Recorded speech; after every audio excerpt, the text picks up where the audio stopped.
Шай в большом городе, мәссаған, әлемдегі ең күшті кинолардың бірі. Моляны айтам да, мөлдірді.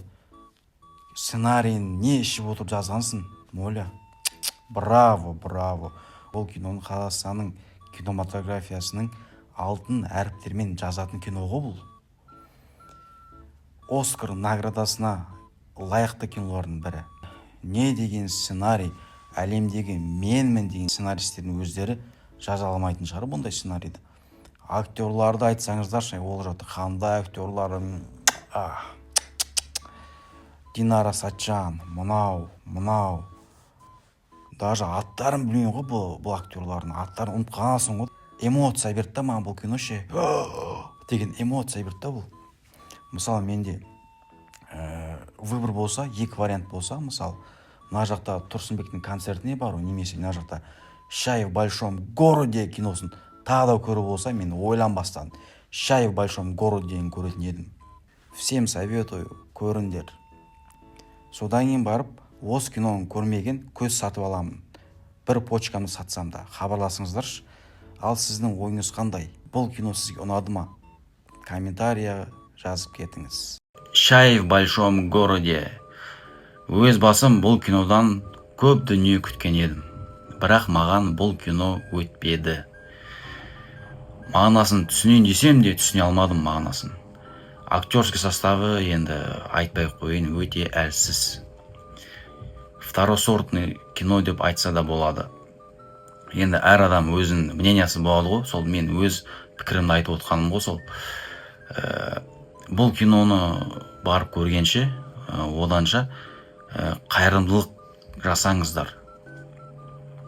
Аз болса да бәрі ниетке байланысты ғой.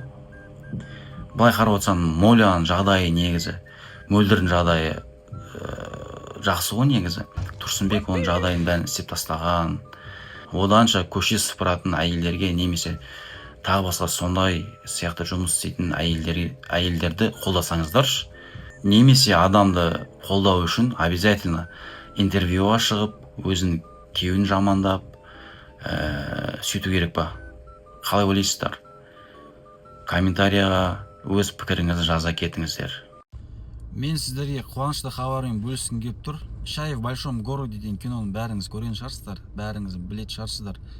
Сол киноның екінші часті шығайын деп отыр екен. Шай в большом городе 2. Ол 2026 жылы наурыздан бастап съемкасы басталады екен. Соған кастинг болып жатыр. Егер ол киноға қатысқыңыз келсе, комментарияға жазыңыз. Мен кастингке қатысқым келеді деп. Мен өзімнің топ 3 киномды айтып кетейінші. Ешкімге қызық емес, сонда да айта салайыншы. 3-ші орында Дневник памяти деген мелодрама кино. Өте эмоционалды, романтикалық драма.